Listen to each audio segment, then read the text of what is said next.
It's my show, ding dong.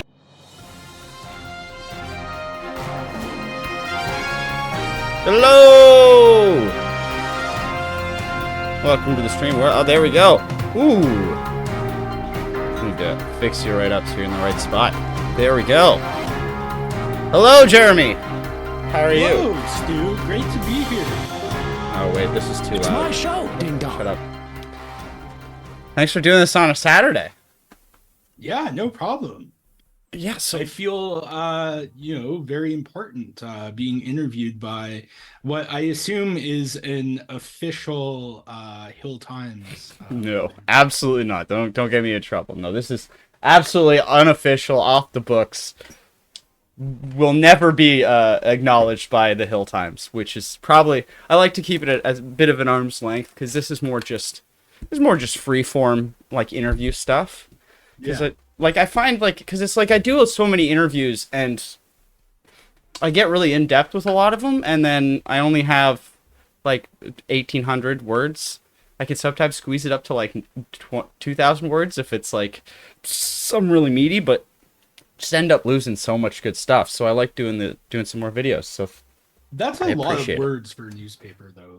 That's and I know because Hill Times is not a daily. So. Mm-hmm. I'm very lucky. And it's because we're not a daily, so we can it's got to be something that can be will have a little bit longer of a shelf life than sort of a daily sort of quick hit on something that just happened.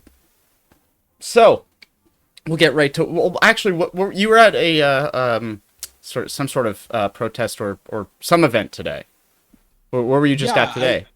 I was at the pro-Palestine rally today in Edmonton. I mean, they've been happening every week since October 7th. And this week it is Land Day, where the Palestinians commemorate the killing of about a dozen Palestinians in 76, I believe, who were protesting Israeli seizure of land, which was ramping up at that time in the West Bank and Gaza.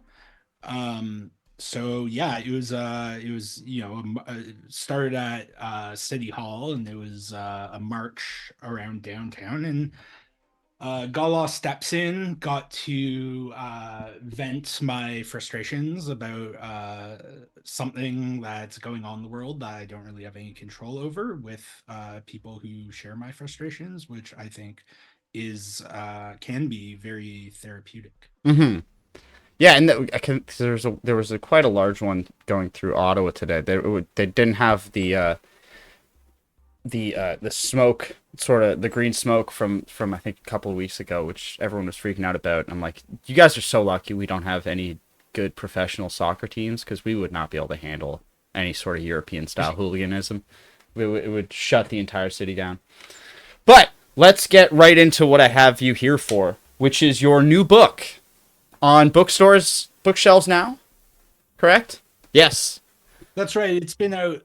It's been out for almost 2 months. It will be 2 months next week, which is kind of surreal. Yes. So the title of your book, let me put, because I had did I close? Oh no, I do still have it. It's entitled Kenneyism: Jason Kenney's Pursuit of Power. So, first question, we'll start off with the basics, just because I know we do have some Yanks who watch. Who is Jason Kenney? And why write a whole book just on a former premier of Alberta?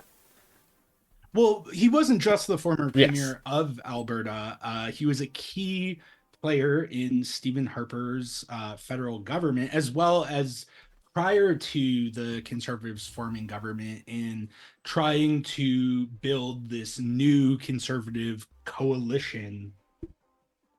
That I think his signature accomplishment was bringing in conservative elements of various ethnocultural communities,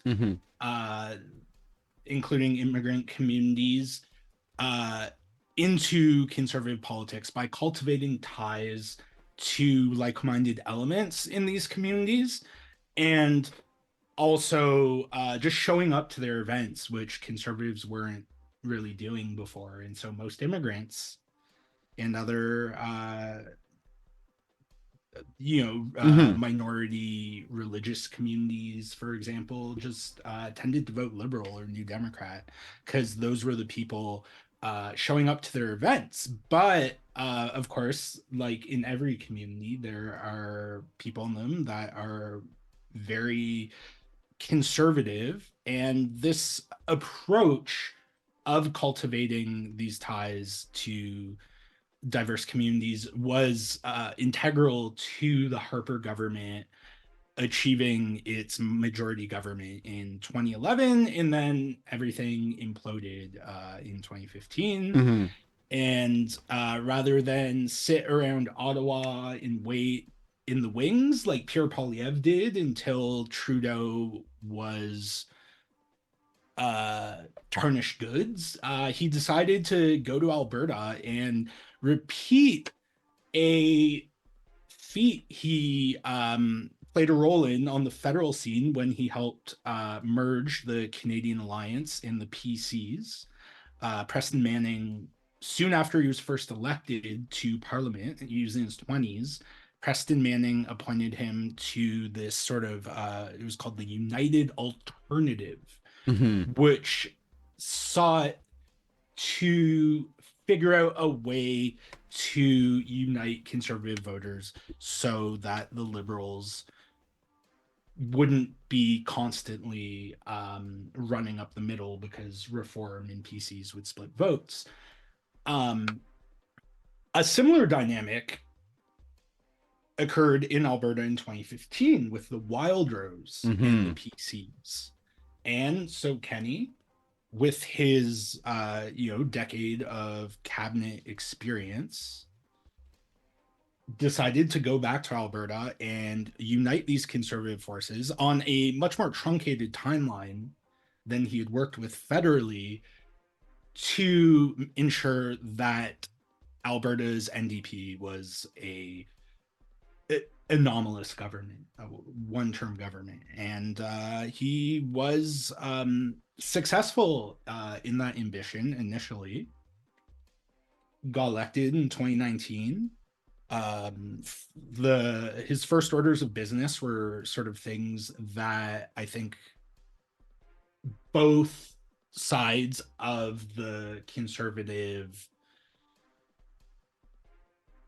both factions of the United Conservative Party, the more populist, rural-based Wild Rose crowd, and then the more urban establishment PC types could get behind, and that was cutting taxes, cutting regulation, and placing not just rolling back the labor protections that the NDP put in place when they were in power briefly, but imposing more onerous restrictions on organized labor. But then the pandemic occurred, and that Mm-hmm. really, as you saw, I mean, everywhere, it really put, I think, pre-existing political dynamics into a blender and exposed some divisions that prior to the pandemic, I think could easily be assuaged. Mm-hmm. Because we saw this sort of with a lot of I guess sort of conservatives across the board, and I guess this happened, I guess, across the sort of political spectrum, with the like the pandemic brought in a sort of, I don't like saying anti-establishment because it could sometimes be a bit of a like a like a bit overused, but it was sort of like, because that's sort of what Kenney was. He was an establishment conservative guy, and then the forces that sort of undid him were those were still conservatives but wanted that non-establishment thing. Is that seemed Yeah, like a and I mean, from the outset of his political career, which I would say begins when he was an anti-tax activist with the mm-hmm, Canadian Taxpayers Federation, he put on this populist facade, talking about speaking for um, the people against the elites, and a favorite term of his, special interests, who were just in the government that was just spending money for its own benefit, and not because it costs money to actually have a social safety net, while at the same time promoting policies that only really benefited a small elite of the well-to-do. And he really amped up this phony populism when he returned to Alberta, because it is a big part of Alberta's political culture. This sort of sense of alienation from Yeah. Ottawa. Us versus Ottawa. Yeah, this rampant individualism, and Was he the yeah, one? just this general Sorry. populist spirit that I think you can go back to even before the PCs in Alberta and go to Bible Bill Aberhart in the social credits, who were also talking about these Eastern elites that were trying to pin Alberta down. But what's interesting with Kenney is the degree to which there was a kayfabe going on, because Kenney is very much an establishment figure, not just in terms of the fact that he had spent the last 2 decades in Ottawa, including at the cabinet table for like 8 years, but also in terms of like what he actually believes. Because I think what sets Kenney apart from a lot of his contemporaries is he's he's done his homework. He's read all the classics, right? And understands, I think, political philosophy in a way that a lot of conservatives, especially conservatives from Alberta, don't. And this is a guy who loves the monarchy, thinks it is this great moral beacon and Westminster parliamentary democracy. Also is a devout Catholic. Which is such an interesting, just to be both a devout Catholic and pro monarchy is not something you see every day, especially because those are almost in direct conflict with each other in every instance. It's Yes, exactly. And the conclusion I came to is, if you look at him in the context of like the neoconservative movement he was a part of. So one that, when it came to economics, was I guess somewhat confusingly neoliberal, so very hands-off approach that the state needed to offload its capacity to provide for its citizenry onto private actors, while at the same time using this the power of the state that remained to uphold this hierarchy created by neoliberal social relations, and impose order and tradition on society. Kenney, of course, is a huge social conservative.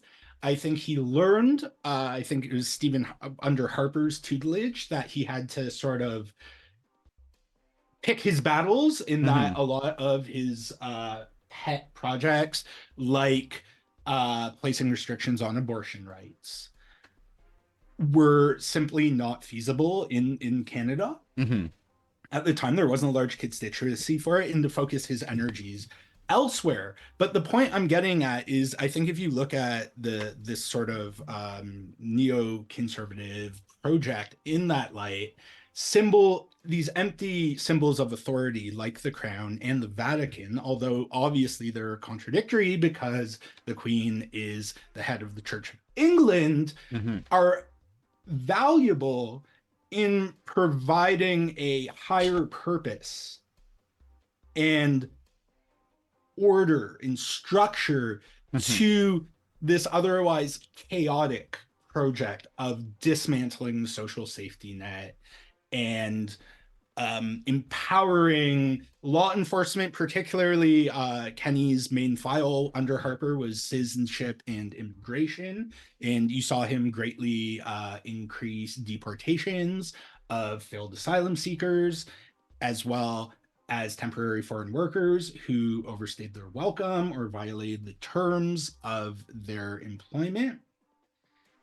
And having these traditional symbols of authority and venerating them gives higher meaning to this project that I think would otherwise be absent, that would otherwise come off as cold Mm-hmm. and authoritarian. And I was laughing because I was listening to you on Rob Rousseau when you were talking about when he was in line at the funeral, and he was saying it reminded him of Canterbury Tales. Now, I have read Canterbury Tales because I did my BA in English Lit, and his description of like a pilgrim, and it's like that is correct. That's what's happening in the story, is that it's all these different people going on a pilgrimage, but that's like a framing device for all of the other stories that are within Canterbury Tales, because it's like it's an anthology of different stories. But it is very it was just making me laugh to because it's him comparing that line to Canterbury Tales. I think is a very good crystallization of what you were just talking about, as these being sort of these higher power symbols that sort of that can bring people together while simultaneously dismantling sort of any sort of social or community safety nets or structures. Right. And that's why neoconservatism is sort of an inherent outgrowth, as David Harvey writes, of neoliberalism, because you like take a hammer to the vase that is society, Mm-hmm. and then you glue it back together through these um this hierarchical Downward pressure holds thing is holding it together. this hierarchical system that is locked into place through the power of the state, Mm-hmm. right? And I think that is also crucial to understanding modern conservatism, but also I think modern conservatism is pretty consistent with original like Burkean conservatism from its inception, which has always been a response to progress and change, and has been approached to, okay, how can we roll back of it as much of it as we can, right? And I think this sort of, on the one hand, retrenchment of state power when it comes to like the market and human interactions, and um on the other hand, this increase in state power when it comes to disciplining people who break the law, is very much a key piece of modern conservatism that you see, whether it's Ronald Reagan or Margaret Thatcher or even Trump. I mean, obviously there are some differences between Trump and the neocons, particularly as it pertains to free trade and this ultra interventionist foreign policy that's rooted in this sense of American exceptionalism and the idea that America has a moral obligation to spread capitalism and Western democracy to other countries. But I think its basic structure is intact under Trump. Mm-hmm. And I guess so. Where do you see? Because I thought you said something interesting where you thought like one of Kenneyism's biggest impacts and lasting impacts less on the UCP, because as we've seen, the UCP has been sort of there's been a revolution of sorts in that direction of that party, but his biggest lasting impact was on the Alberta NDP. So just expand on that a little bit. Right. In terms of pushing them rightwards, Mm-hmm. I mean, they were in power for the only time thus far, from 2015 to 2019. They ran on a campaign that I think was fairly moderate, but it was social democratic. They talked about diversifying the economy and not hyper fixating on building pipelines to ship oil to Texas where people can refine it, and making increasing corporate taxes was a key component, increasing the minimum wage. They were talking about rent control, which they never actually did. But if you look at when they were in power, uh, it wasn't the housing prices were far from the issue they are today. In fact, in Alberta, because the price of oil crashed, it was actually trending downwards. Though that was, I think, a missed opportunity to at least put some mechanism in place, because obviously oil prices were going to go up and inflation was going to happen at some point. And they come to power, and I mean, they do some good things. They increase corporate taxes from 10% to 12%. They introduce a progressive income tax, which Alberta had had a flat tax since the early 2000s. They increase the layout sort of a plan to increase the minimum wage to $15 an hour, which at the time was the highest in Canada. Alberta hasn't had a minimum wage increase since, and now it's one of the lowest. And they also had this climate leadership plan, but their entire climate plans were based on these efforts to create this consensus between environmentalists, the oil and gas industry, and of course, indigenous communities, some of whom are pro oil and gas. Mm-hmm. Some are not, depending on how much money they've made from it versus the actual health impacts. Like if you look at Fort Chipewyan, there's never been an independent study done on the higher rates of certain cancers that are there Mm-hmm. downstream from the tar sands. And basically, I mean, particularly on climate policy, which is where I'm most critical of the NDP in the book, they were trying to find a middle ground that wasn't there. Oil and gas CEOs were willing to play along with it as long as they could get their pipeline built. But now, finally, this year, Trans Mountain is going to Knock open, on wood. and well, I Yeah. mean, I hope it doesn't. Yeah. So, I mean, yeah. but I mean, we spent enough money on it, so it's like at this point, what do we do with it at this point? Because it's just gonna sit like. yeah, But fair enough. yeah. I mean, and they again, I mean, Notley in the last election campaign. I mean, the province was literally on fire, and she Mm-hmm. was boasting about how the NDP were able to get a pipeline built, but the UCP didn't.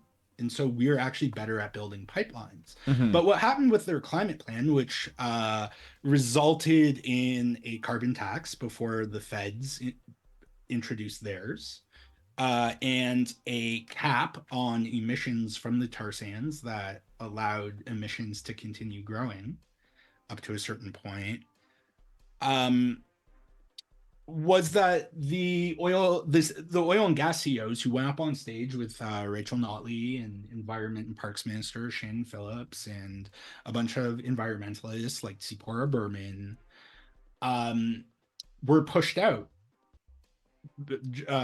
during the NDP's tenure in power, and their boards were on board for what Kenney was selling, which is just keep drilling, and we're actually going to not only are we not going to try and reach some sort of consensus with environmentalists, but the NDP and the federal liberals are actually part of this global environmentalist conspiracy Mm-hmm. that is trying to shut down the tar sands, even though um, they claim it's the best source of energy because Canada respects human rights. Well, not exactly, but don't tell Yeah. these people that, because they think the British Crown is again the most humane institution in human history. Um, and Kenney really, especially once he became leader of the UCP in 2017, late 2017, he really ramped up these attacks on environmentalists like Seaport Berman, who was appointed to the Oil Sands Advisory Council upon the request of industry. The Canadian Association of Petroleum Producers, the NDP asked them, well, who's an environmentalist you can work with? And Dave Collier, who was the president at the time, was engaging in these sort of discussions with Seaport Berman, who at the time was sort of experimenting um, with playing this like mediating role between, again, environmentalists and government and industry to at least get some climate policy passed. I spoke to her for the book. It was probably one of the best interviews I did, because she essentially said, yeah, it was a waste of time. We're in a climate crisis. All the good we accomplished were being used as a means to the end of extracting more oil for the tar sands. And anyways, Kenney launched this really nasty vilification campaign against her that was amplified by, Ezra Levant and co. Um, and she got assaulted at the Edmonton airport. Some guy spat on her and threw her to the ground. And the NDP she and the NDP quietly agreed that she was gonna leave her advisory position.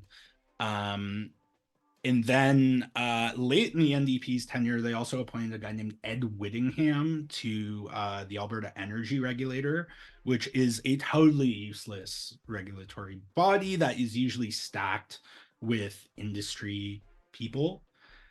Ed was I think an interesting choice for that role, because he was the executive director of the Pembina Institute, which is a clean energy think tank Okay. that is very much pragmatic in terms of working with industry to try and get them to invest more in green energy and reduce the emissions of their operations.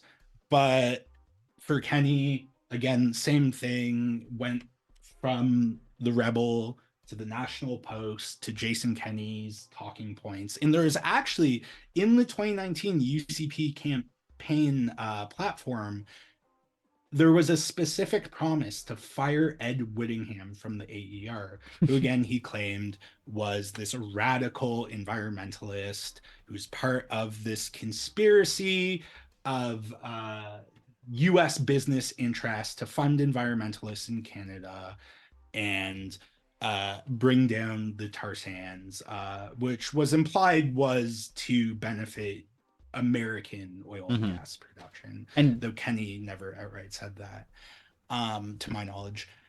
And yeah, and I think that's a good example of an issue where he pushed the NDP to the right. Um, Clearly, I mean, if you look at and I mean, part of that was like I think the exigencies of governing, going from a caucus of 4 people to a majority government. You had a lot of people that were just thrust into power and nervous and facing a lot of backlash.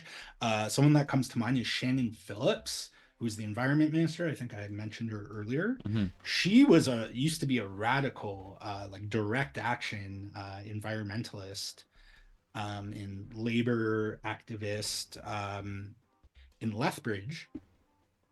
And now, I mean, after being appointed, I mean, she's totally pro oil and gas, right? It's like, no, we need to work with them to find some sort of compromise on climate policy and get a pipeline built. And I mean, and again, Kenney amplified these attacks on her for her radical pass. She actually edited a book by Mike Hudima of Greenpeace Canada called, I believe it's called "An Action a Day Keeps Global Capitalism at Bay." And she was raked over the coals for that. And as a result, Lethbridge police in her home riding were actually surveilling her, and those revelations came out a few years ago. And she's in the process of suing Lethbridge police, but again, she's saying, "Oh, these are just a few bad apples. I love the police." Um, and it would be one thing if this sort of triangulating strategy for the NDP worked, in that they were able to defeat Kenney or they're able to defeat Smith last year, but it didn't. Mm-hmm. And but now with the NDP leadership race, it looks like Nenshi is going to win on the first ballot, and he of course wants to take that strategy further and possibly even like rename the NDP, disaffiliate it from the federal party, and make it really this like, because I mean I think Nenshi was a good progressive mayor of Calgary, but he was also the mayor of Calgary, right? He Mm-hmm. wasn't a leftist by any stretch of the imagination. And now he'll have to be Um, premier of the entire province, which is yeah, a lot different than Calgary. yeah, but again, a huge part of the NDP strategy Mm-hmm.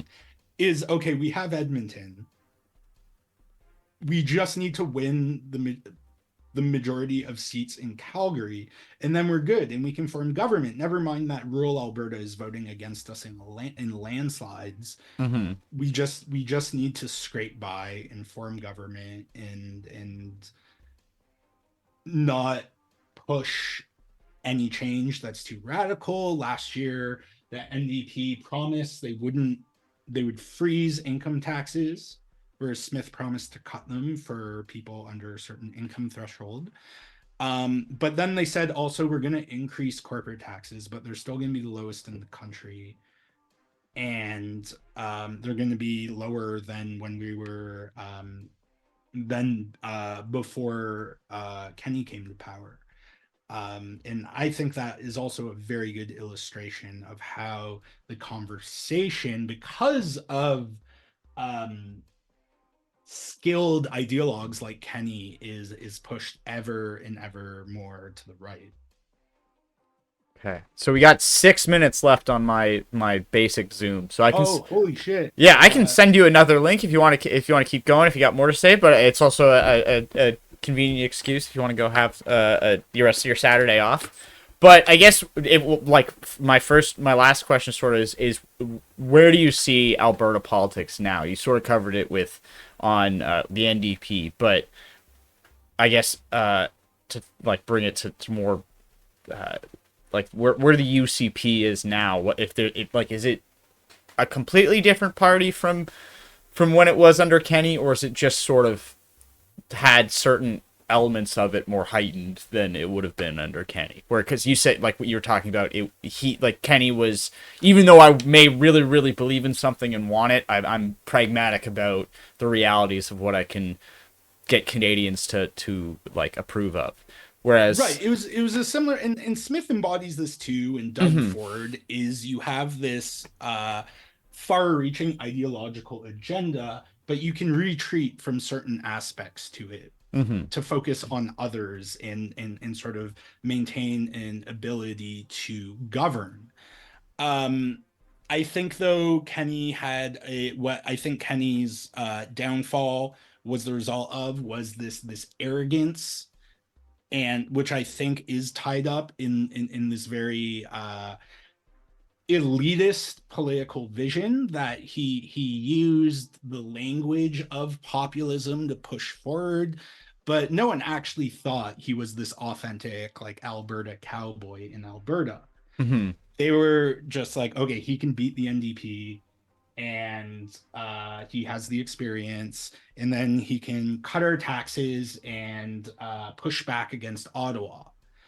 Um, but his measures that he took to sort of push back against Ottawa were clearly just ways to get the sort of hard right base to blow off some steam and not actually do anything about it. And then the pandemic comes, and again, I think this arrogance and this willingness to just ignore the party's grassroots, which were, I mean, I think it might be hard to imagine in Ontario where you actually had lockdowns. In Alberta was, of course, had notoriously lax COVID restrictions, but really the base in his party didn't want any at all. Mm-hmm. And at the end of the day, Kenney is not only has to be the smartest person in the room, but you have to know it.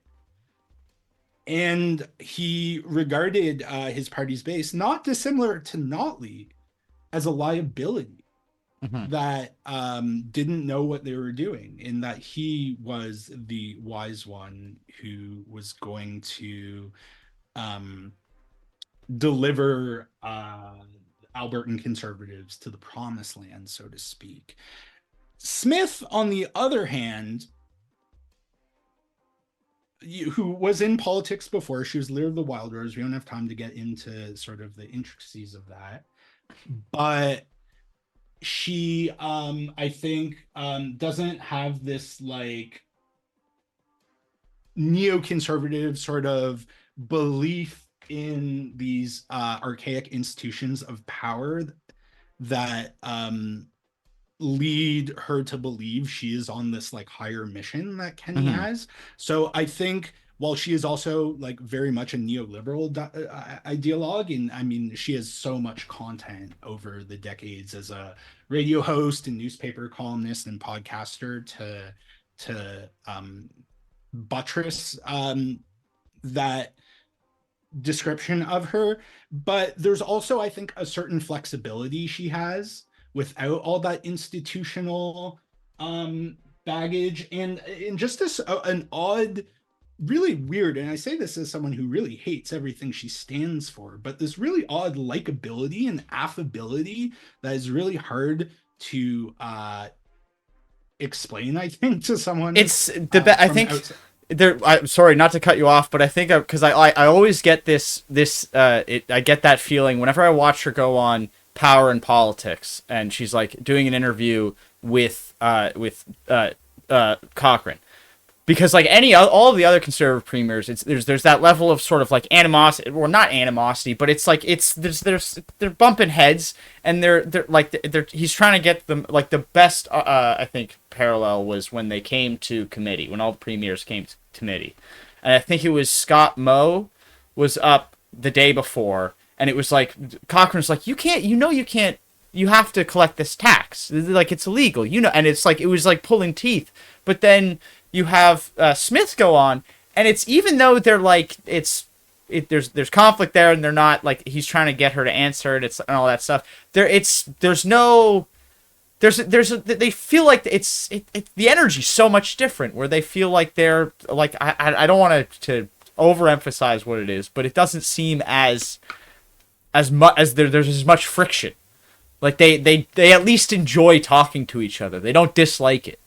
Whereas it seems like it's not as much of a joy when when he's talking to other conservative premiers, where she does have that high charisma and likability factor that I think Ford has too. Yeah, and I think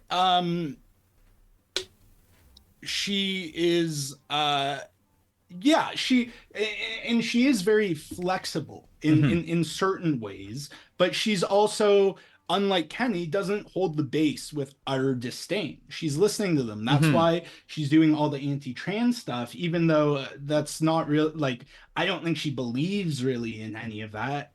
Um, and And they'll do the I'll Mott and Bailey of like sort of, they'll put something out there that seems really extreme, but then when they're pressed on it, they sort of go, oh well, we just care about like parents, and sort of the flexibility is they'll soften it up to like sort of cushion any to cushion any sort of attack. I'm just gonna send him another invite.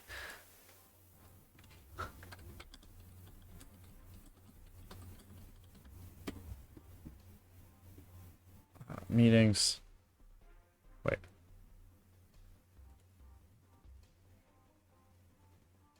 Oh my god.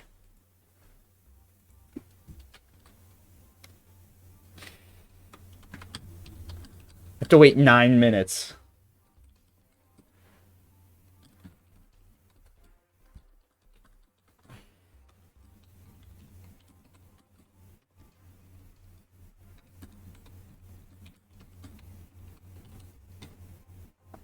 Alright, we're gonna do Discord then. That's annoying as all get out.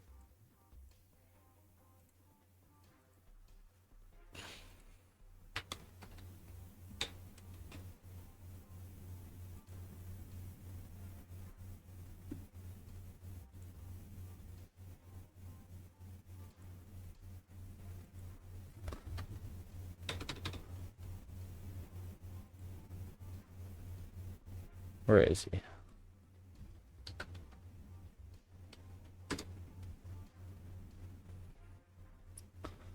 One second, folks.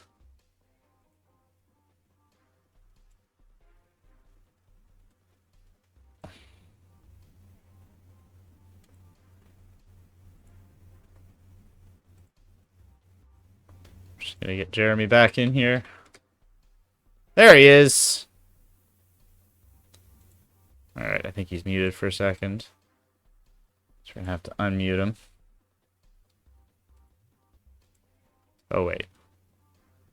Might have to give him...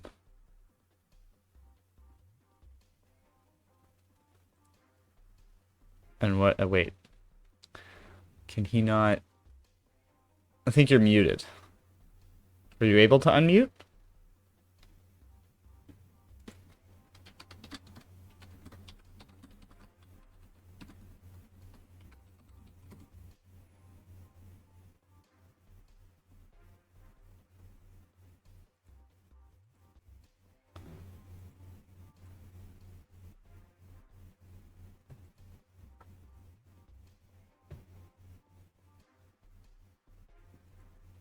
Should have the permissions.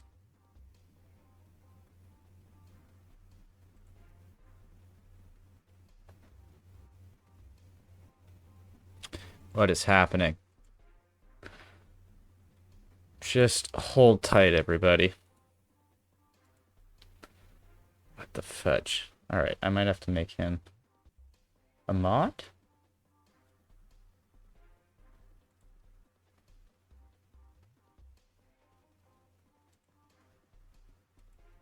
Why is he suppressed?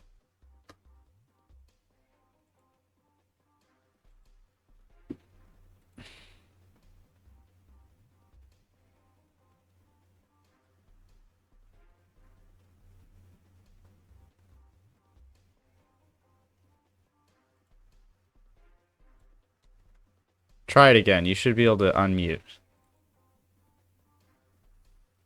This is annoying.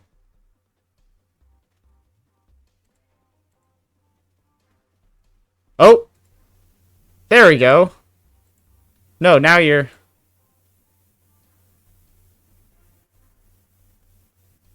Wait, what if I just make you a mod? Try now.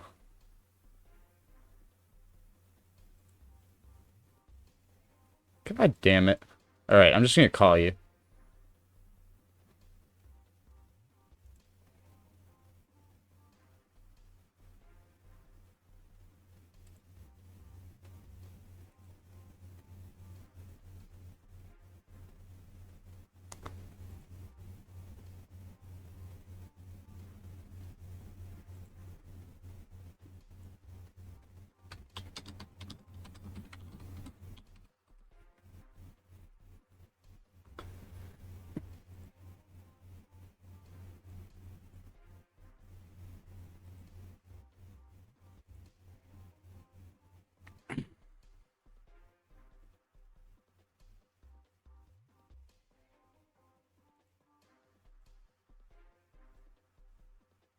Oh, wait.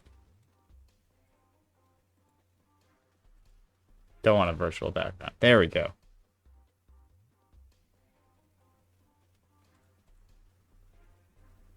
Why is it not letting me?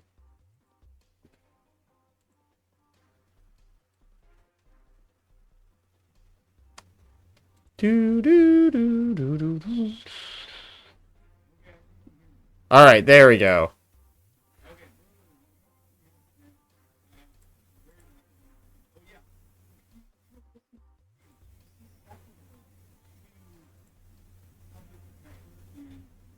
Jason Kenney wasn't. Mm-hmm.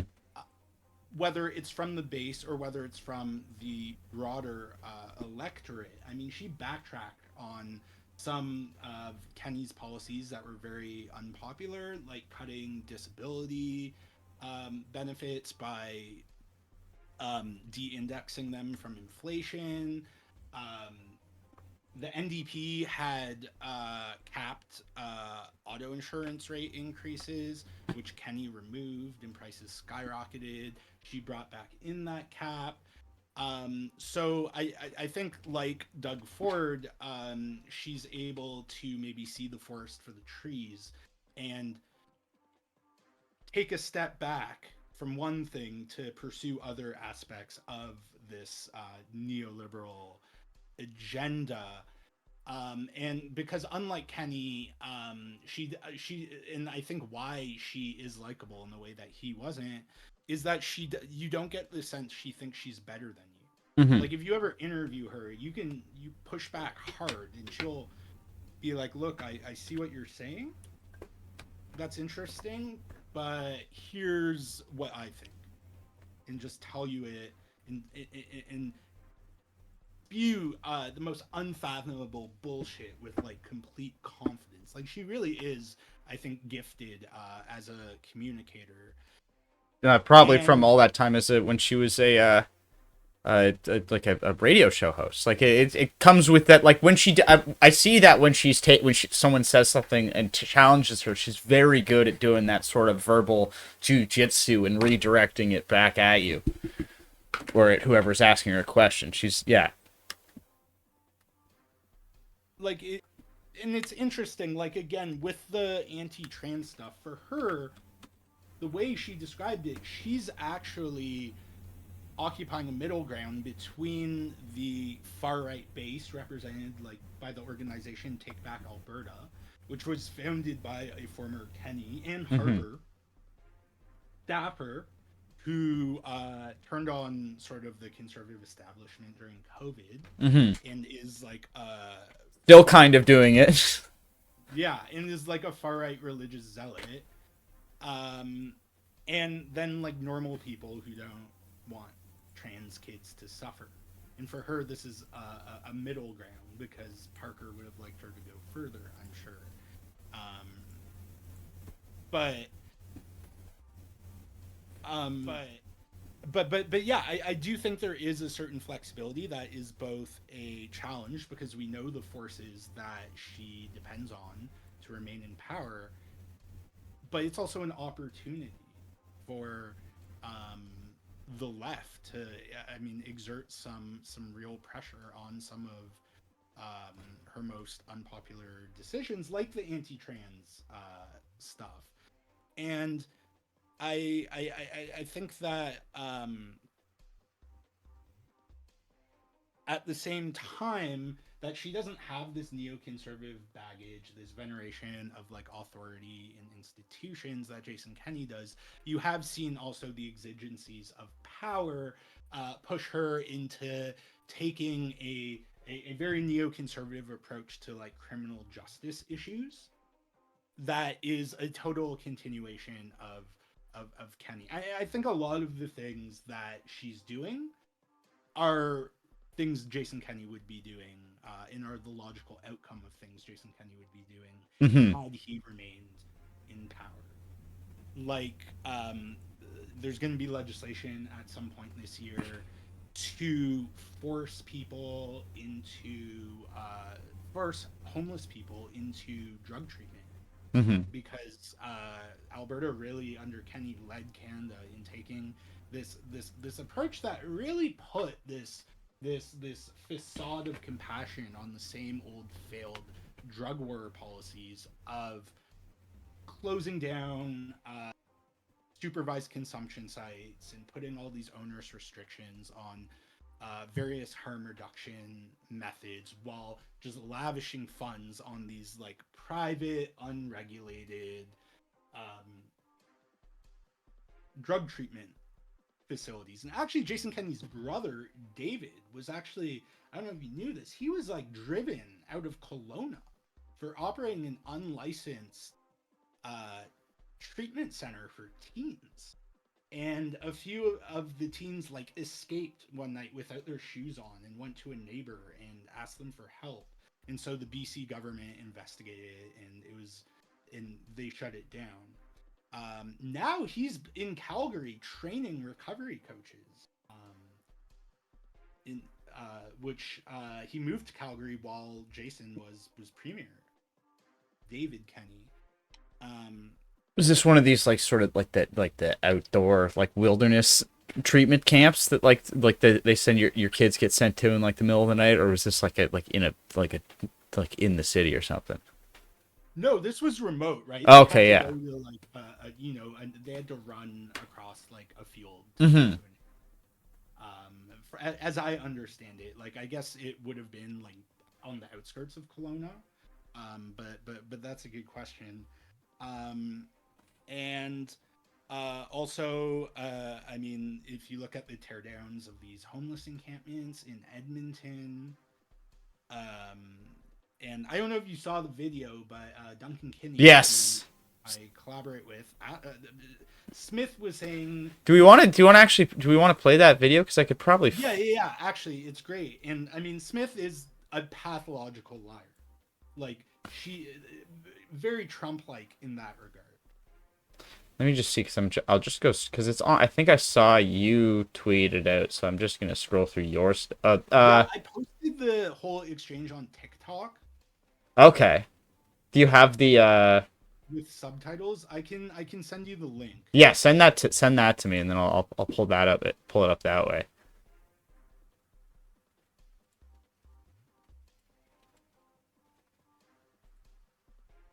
We're just gonna send it in the Discord or on Twitter. Discord makes sense. Okay, perfect. You got it? Yes. Oh wait.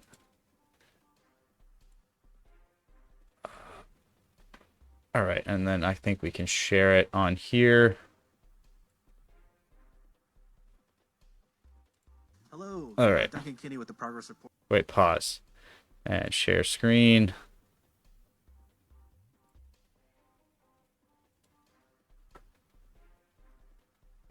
A second, pull it up. Can you see it? Yeah. You can see it? Yeah. All right. One of the foundational kind of reasons given for this kind of encampment mega sweep is sexual assault. One of the anecdotes that both Chief McPhee's lawyer and Danielle Smith have used, Danielle, you used it in a private dinner with the Ranchman's Club, was the tale of a young man who was sexually assaulted by 3 men.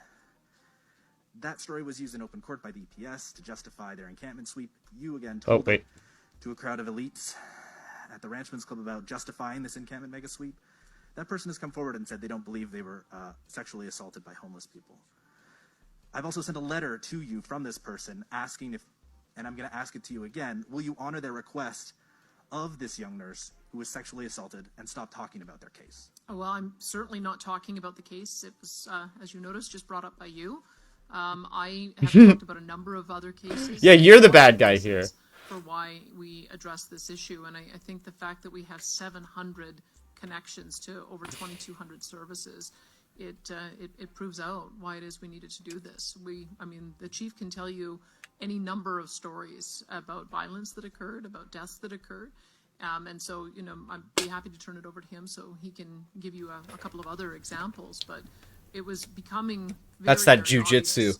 That it was just frankly too dangerous for us to continue to allow these incidents to continue to occur. So let me just turn it over to the chief. He's like, no, don't let Kenny. My follow-up. From who or where? Yeah, the chief won't answer. From who or where did you learn that it was a young nurse that had been sexually assaulted? No, yeah, there's. Do you want me to just finish this off? There's like 40 seconds left. All right, perfect. That detail hadn't been revealed publicly, And also, from who or where did you learn that their sexual assault was part of a gang initiation, as was caught on tape, you telling these people? In respecting the individual's wishes, I'm just not going to. I'm asking where you learned the information from, not more details about the case. Look, I mean, we had a cabinet committee meeting, and we have a number of people who are on that cabinet call. We have 7 ministers. We had the chief of police. We had several staff members. I can't recall specifically, but I'm certainly not going to repeat the trauma of that individual by continuing to talk about his case. Thank you. Duncan? Wait, which part wasn't she supposed to say? The part about how we have cabinet meetings with the chief of police. Oh, yeah, because that's I don't think you can say that. And also, why is the chief of police saying it on cabinet meetings? yeah, unless it's like a briefing. But even then, it's like the chief of which police? Like, is it all police chiefs or the? I think probably the Edmonton one. Yeah, no, but I mean, like, I'm more saying, like, if you were like the mayor and you were having like a council meeting, then it would maybe there's obviously reasons that like the chief of police of that city would be in some of these meetings, but it's like why would just that chief of police of one single city be in the cabinet? It's an interesting sort of slip of the tongue.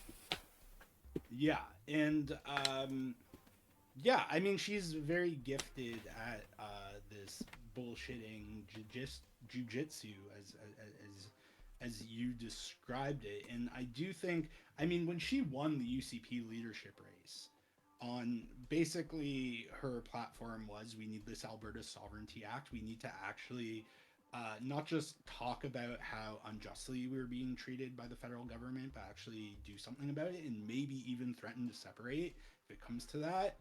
And then something that I think was easy for her to say, because Kenney removed all pandemic restrictions at the same time as everyone else did, is that we were going to have no more restrictions, no vax mandates, none of that.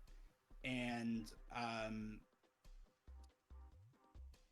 the NDP, you know, were very arrogant and thought this is great. I mean, we can just run on how dangerous Danielle Smith is and how Rachel Notley is so trustworthy by contrast. And of course, that was a failed strategy because I mean, people don't like politicians. They're not expecting their politicians to be great people. They want them to do things for them. And I think also her personal affability does go a long way, especially among people who aren't engaged in politics on a daily basis, as you and I are, right? And aren't like following every policy announcement.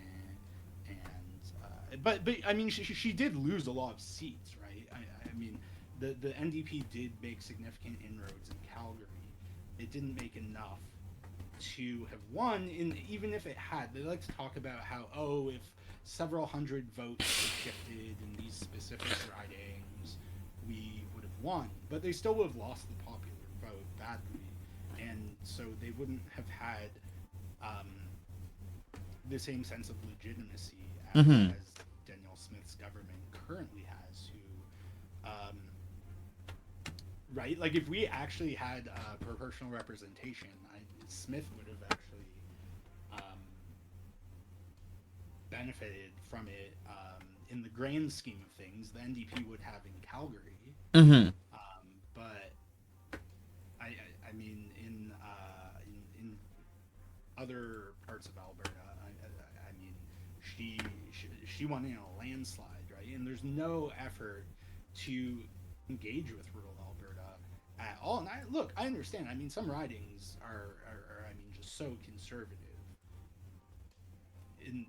As a political party, you have finite resources, but there's also an issue that the NDP took of using this one-size-fits-all campaign across the province that was like imposed from the central office run by Notley and sycophants. And as a result, they weren't listening to what party stalwarts on the ground were saying would work. And that was true even in certain parts of Calgary that the NDP hoped to win but didn't. So yeah, I mean, here we are, and Jason Kenney really, I think, unleashed these forces that were there.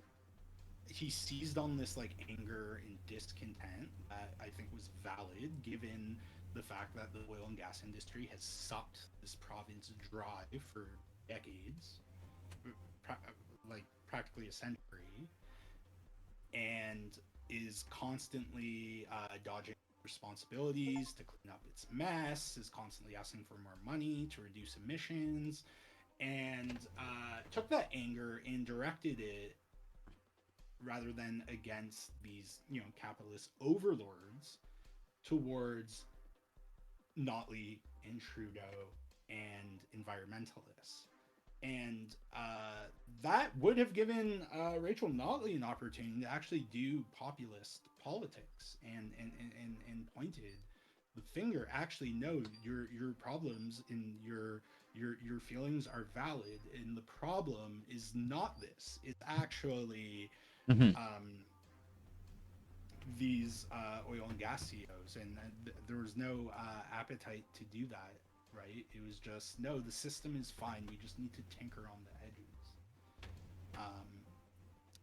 And I think that takes us directly to where we are today. It was a failure. It was a major failure by the NDP that they don't appear to have learned much from. And it was also a result of Kenney's skilled machinations. He just, I think, got to a point where he believed his own hype. I mean, he didn't lose his leadership review. He got a bare majority. It wasn't enough. I mean, premiers have resigned after getting 75% support, right? And he got 51%.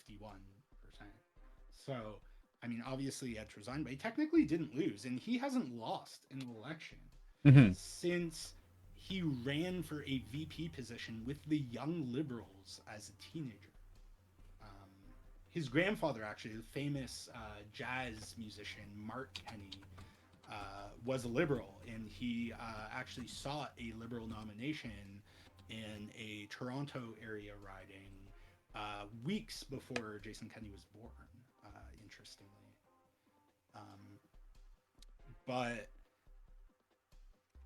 yeah, I mean, there's, and you see these interviews Kenney's doing now. I mean, he didn't talk to me for the book, which I was perfectly fine with. But going on these podcasts ran by his buddies and just getting softballs lobbed at him, and the message you get from that is he actually did nothing wrong. He was a victim of sources that were totally out of his control, that he had nothing to do with. He now bemoans this, what he calls populism with a snarl. Right? He talks, which is a very good, like, Kenneyism. Yeah. Referring not to the populism of, like, himself. It's because the populism's too snarky. That's the problem. Yeah, exactly. It's like, he's good friends with David Frum, actually. And David Frum, like, praised Alberta for striking a right balance on pandemic restrictions during at a really embarrassing time when, like, cases were skyrocketing. Him and David Frum, they go way back to the, like, United Alternative days, or even before that. And yeah, it's very much, this isn't my conservative party. I have no idea. This Trump, I mean, he won't criticize Smith by name. I mean, he did, when she introduced the Sovereignty Act, he resigned from his seat that day. And now that seat's represented by a Take Back Alberta guy, or at least a guy whose positions on everything dovetails with theirs, as like a COVID denier, which I thought was very symbolic. But these are his people. I mean, he played fire when he came back to Alberta. He knew he had to win these people over. But when it came time for the pandemic, it was, Kenney knows best. It was bizarre too, how on multiple occasions Kenney, the chief medical officer of health, Dina Hinshaw, would have a COVID update scheduled, and the night before Kenney would hold a press conference telling Albertans the exact same data that the chief medical officer of health was going to tell them the next day to demonstrate his intellect. Yeah. And how smart he is, and how wise, and what a powerful, strong leader he is. But when push came to shove, he couldn't show leadership because he was torn in opposite directions. And so he would resist, or I guess during the first wave, like everyone, Alberta imposed a bunch of restrictions, but there were a lot of exceptions to them, like in the meatpacking industry, oil and gas, and other sectors. And then during the second wave, which was the deadliest, I mean, in the lead up to that, Kenney was saying in the legislature that, COVID's just an influenza that only kills old people, so who cares? And really just resisted imposing any restrictions until there was mass death and it was too late for them to do anything. And then he imposed these nonsensical restrictions where you couldn't gather with friends outside, but you could go to a mall or church with them, which had capacity restrictions, but it was unclear how those were being enforced. And some churches that were making a big show of them, defying these restrictions, were shut down. Their pastors were arrested, and that became a big talking point on the far right, that Kenney arrested pastors. And even recently, he was supposed to speak at this event about global religious persecution with the conservative MP, Garnet Jenius. Reminds me a bit of a young Jason Kenney, actually. Not in a good way, of course. And some other freak from an outfit called the Martyrs Fund, about how persecuted Christians are globally. And there was a huge backlash from the rebel crowd, right? And even Ezra also go way back to the early Reform Party days, right? Ezra was a big wheel in the conservative movement for a long time. And they were saying, Jason Kenney, who arrested pastors, is talking about global religious persecution. And he ended up pulling out, as did the Martyrs Fund guy. And then they brought in someone from Hong Kong Watch, who talked about the Falun Gong and how they're great and are totally victims of religious persecution, which, I mean, you could say the same thing about Scientology, I suppose. And then this fellow who's a Pakistani Christian, whose uncle was a Pakistani politician who was assassinated by Islamic extremists. And it was a very specific type of religious persecution they were talking about, right? They certainly didn't talk about the situation in Palestine, say. They didn't talk about India, right? They were, and again, and I mean, talking about framing Chinese state repression as religious persecution is very problematic, because it turns this into a holy movement, right? And then, sorry. But anyways, even though Kenney wasn't there, it was really interesting because these are people who are of the same mind as him when talking about international politics and the persecution of religious minorities. And it shows how his sort of neoconservative worldview really is on. I mean, usually follows out of his hole to speak, it's to defend Israel and say how everyone's anti-Semitic. Actually, a really funny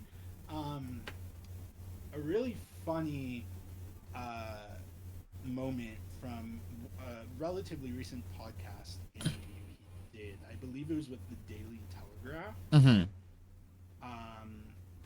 Was how he talked about, yes, there's this far right movement that is this far right media ecosystem that's like polarizing our discourse, and it's like, yeah, you fucking put their talking points in the 2019 UCP platform,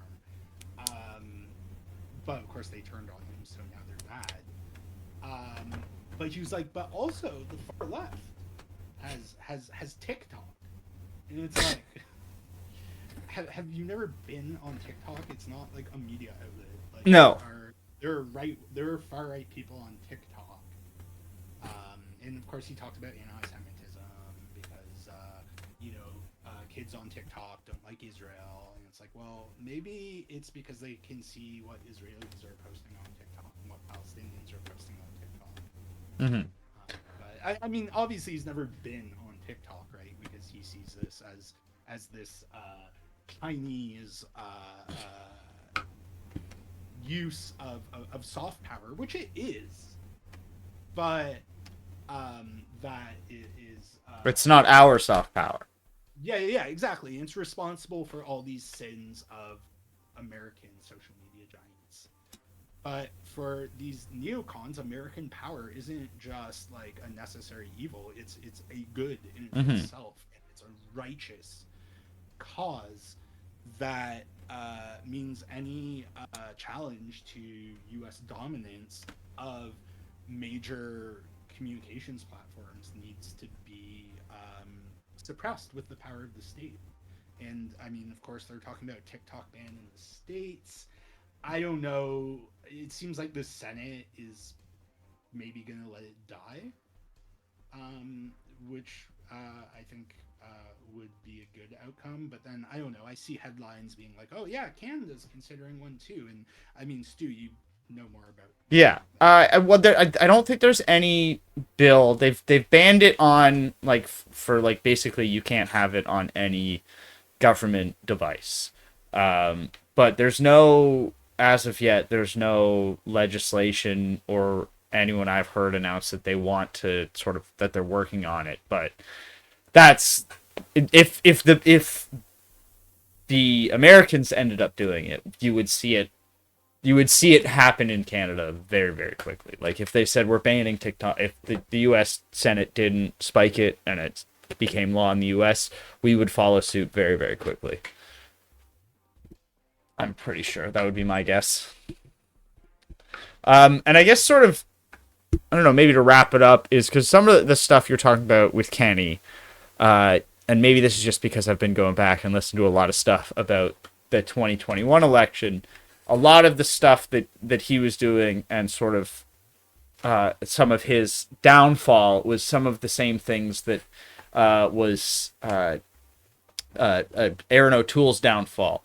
And the one, I think there was one phrase that I know got a lot of conservatives upset was, I think during the O'Toole was, I think he said, "We're not your father's conservative party." Sort of just a direct shot at Harper.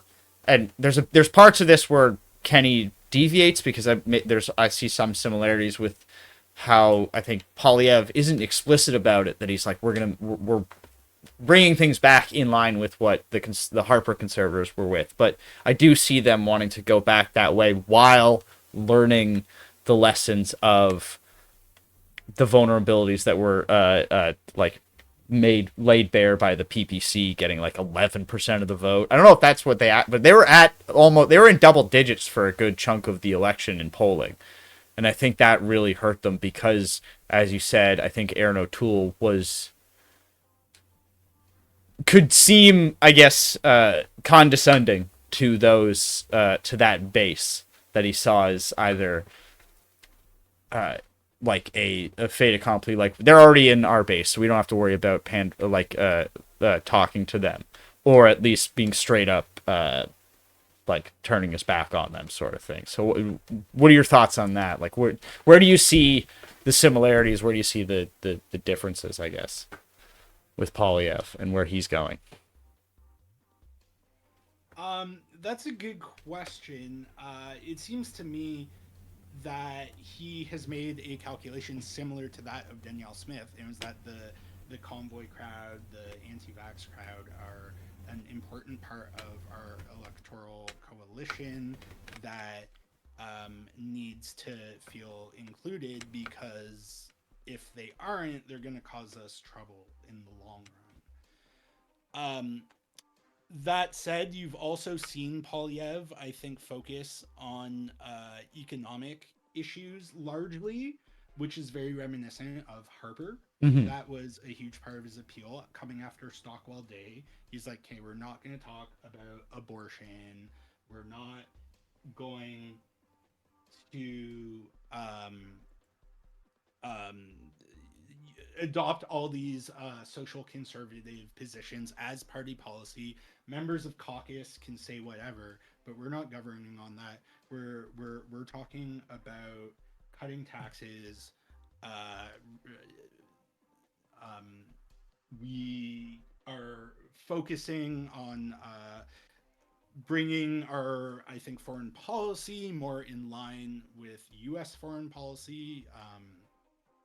Even though it, I mean, largely is, with some rare exceptions like Cuba.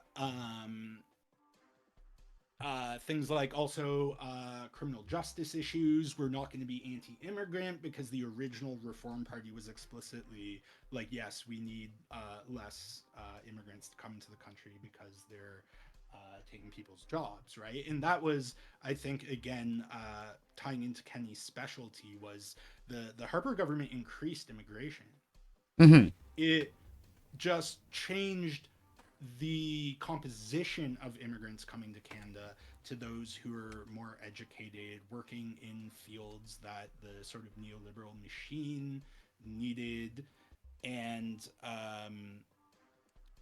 were fluent in English or French, right? And that didn't leave a lot of room for asylum seekers, who Kenney consistently vilified.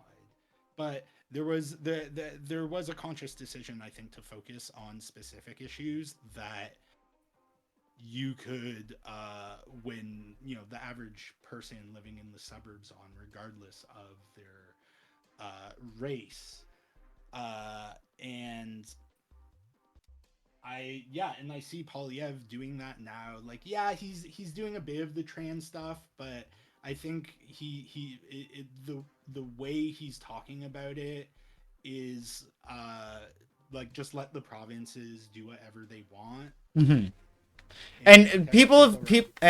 And like, this isn't me even making, like, to go like, oh well, he wasn't really, but in both cases where Polyev made the most, like, explicit and really drew a line on what his position was on whether it be puberty blockers or anything, it was sort of, he had been cornered. Because I think the one that was at the press conference wasn't Ezra Levant. Who am I thinking of? It wasn't Ian. It was someone else. But they sort of did. They did like a 45-second preamble setting up all of these very specific points, and then asked Polyev very point blank, what are your thoughts about women in like women only spaces and sort of thing. And then the other one was like a scrum on Parliament Hill, where he was sort of cornered by reporters until he was given an answer. So neither of those things, I think, he intended or had planned to stake out that position. It was just sort of he was forced to, or couldn't think of a way to get out of it without taking a position. But that sort of feeds into what you were saying already too, that it's sort of a Mott and Bailey kind of thing. Yeah, like and he doesn't want to talk about it, right? Because no, it's a liability, and it burnishes it burnishes these liberal talking points that the conservatives are these dangerous extremists who are completely analogous to the Republican Party in the U.S., and I think a lot of conservatives wish that were the case, particularly in Alberta. But there are the religious right does not have as much influence in Canada. Social conservatives have as much influence in Canada as they do in the United States, and such that I think Canadian conservatives, when it comes to the religious right, they tell them what they want to hear quietly. They may do a couple token gestures in that direction, but otherwise they're not expected to actually do things like outlaw abortion or roll back gay marriage or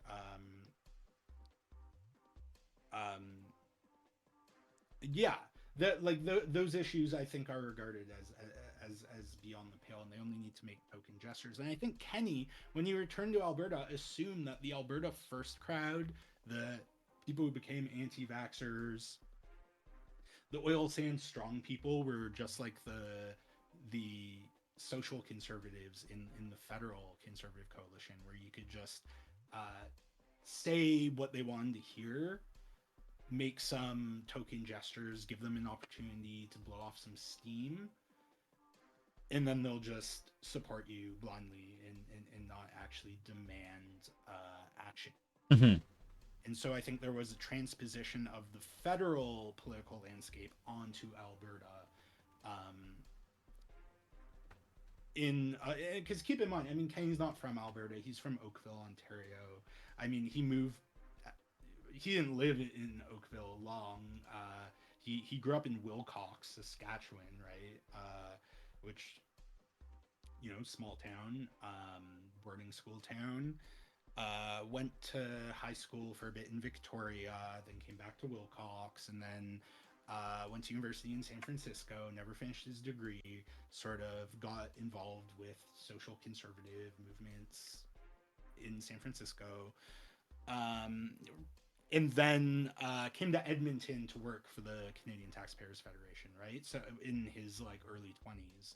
So, and then when he was elected in a South Calgary riding, he didn't spend much time there, right? He was busy in Brampton, in Surrey, in these suburban communities outside big cities, going to ethnocultural events, memorizing a few common phrases in various languages to impress the people there, and playing a much larger role, I think, in the Conservative Party of Canada's politics than a lot of his other colleagues. So I don't think he was necessarily as familiar with the Alberta landscape as he thought he was, which I think again goes back to his unrivaled arrogance, and that was ultimately his downfall. I think Poilievre does have a similar disposition in that way, right? Very much a sort of Ben Shapiro energy, I think, of me, I'm right. Did you ever watch any clips from when he did the sort of marathon kind of filibuster thing in the fall? Was that about the carbon tax? I think it might. Well, no, because there's been a couple of them. That's the thing. I think it was about the carbon tax last time. They keep doing that. Yeah, and it's usually something it's always the carbon tax has something to do with it. I can't remember if there was something else specific that time it was about, but when he was doing that and he was sort of he was talking about the ancient Greeks and the guy who minted the first coin, and then he loves this really good sort of parable or sort of apocryphal tale he tells about why the seats in the House of Commons are green, because it symbolizes the common green fields where the people used to meet, and it's that's not why they're green, but it's just he has that classics Western canon nerd that I have because I did my bachelor's degree in it, and I was watching it going like, I think I'm the only person in the press gallery who has any idea what he's referencing, because we're the only ones who like are this big of nerds. But yeah, there's a he's tempered it a bit. He's definitely tempered it. You see it less of that, as you said, the Ben Shapiro energy. He's trying to do the more rugged. He's ditched his glasses. He's lifting weights. Yeah. He's getting jacked. Mm-hmm. But I think also the Overton window has shifted rightward since Harper was in power. So I think he can get away with a lot more than Harper might have been able to before his sort of coalition imploded.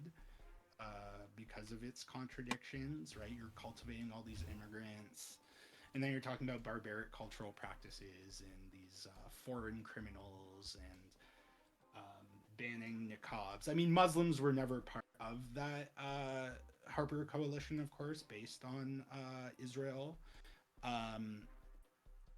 Interesting now, because of course there is in the sort of anti-trans, anti-gay movement, there is a significant conservative Muslim component. So I don't know how many of those people would overlook Poilievre's support for Israel and vote for him, because he's like not himself a family values guy, right? Like Danielle Smith, but he knows he's beholden to that crowd to some extent. And yeah, I mean, I don't know. I think like I like something crazy needs to happen for Poilievre not to win the next election. Oh yeah, no, at this point it's, well, it could be something crazy, or if for whatever reason, and I don't even think there's enough time for this to be possible, that the interest rates or inflation goes down enough, Bank of Canada lowers interest rates, and not that people are like, oh, things are better now, but that they're just not as pissed, because Poilievre has been very good at challenging, and he says that where he's like, I'm not whipping people up who are angry. They're already goddamn angry. I'm just sort of channeling it. And he's been very effective at that. But if people aren't super pissed off still in, say, 18 months from now, is that, or like if it happens if the next election is until October 2025, that could maybe temper it. And then even if Poilievre wins and they get a minority, the way they've been going sort of scorched earth, where Poilievre very clearly sort of looks like he's like, I don't just want to win. I want to win Quebec. I want to win Ontario. I want to win the East Coast. I want to win BC. And so he's been going after the Bloc Québécois pretty hard. Like when he speaks in French, he doesn't call it the Liberal NDP coalition. He calls it the Bloc Liberal coalition sort of thing. Oh, that's funny. So, but the thing is, like, if the Conservatives win the next election, but it's not a majority, that could be very interesting, because then it's like, who is Poilievre's Conservatives? Who are their allies to get things passed in the House of Commons? So even if the Conservatives, if they don't win a majority, it could be very interesting how long the Conservative Poilievre lasts. Yeah, but I think he will win a majority. Has Scheer and Aaron O'Toole. Mm-hmm. They failed, but they did eat into the Liberals' support. Yeah. Oh, and to be clear, that's me saying I think the worst case scenario for the because I don't even think the Liberals. I mean, I think that's such a low chance. I don't even know if we consider it right now. I think right now, probably the most likely worst case scenario is they win, but it's not a majority. But I think they're still well on their way to a fairly strong, if not historic, majority. Yeah, I'm thinking like 1984. The year, not the book. Yeah, like historic majority with the Bloc Québécois as official opposition, kind of like historic victory. Yeah, and I could also see. I mean, I think the NDP will take a bunch of Liberal seats in like Toronto, maybe in Edmonton Centre, where Randy Boissonneau is the MP because the NDP's got the former school board trustee. Interesting. School board of trust, public school board of trustees chair running for them. Like it could also be like I think it will be like 1984 mixed with 2011 perhaps. Like I could see the Liberals just imploding. Yeah, no, I mean, like I'm saying, like it would be like Conservatives with just a giant majority, Bloc with like, because of their strength in Quebec, would make it them like the second place party, official opposition, and then like Liberals fourth party behind NDP because they flipped enough to like edge out above them. It could be it like at this. I've seen a couple of like mappings of the polling that look real bad for the Liberals, at least. Yeah, like if I were a Liberal MP, I would be thinking of jumping ship right now. There's a lot of them that either aren't running, that have said they won't be running again, like quite a few. Yeah. Do you think Housefather is going to cross the floor? That one's interesting, because I think if the more likely thing is maybe he sits as an independent. I don't know if, because it's like this is just pure politics, numbers wise. I think like Housefather, I think in the last election won by about like maybe 30 or 40% more of the vote than the Conservative, and assuming he switches, that's a big uphill climb to win that as a Conservative. Not to say he couldn't, but like to put it in just perspective, because like he would be switching because he'd be switching over the Israel-Palestine motion. If like every single Jewish person in that riding who could vote decided to go with Housefather and vote Conservative, that's still, I think, like only halfway there to the like 30% he would need to flip. So it'd be a very big swing for that to be successful. Yeah, and I think it is like one of the most liberal. It's a very safe liberal riding. Yeah, and I don't think that's because of Housefather's political balance. No, it was a very safe liberal seat well before he got there, and it'll probably remain long after. Yes, but that's why I think he could probably still do it, even as an independent, because of how safe that seat is. I don't know if that would work. Yeah, I don't know. That one's. I'm so like, it's almost like I'm so bad with predictions, because it's like if I make a prediction, he'll probably end up doing the opposite. But yeah, no, I think they should probably be able to work it out, because I don't think I don't think what the actual text of the motion that was passed is bad enough by his standards that he would leave the party.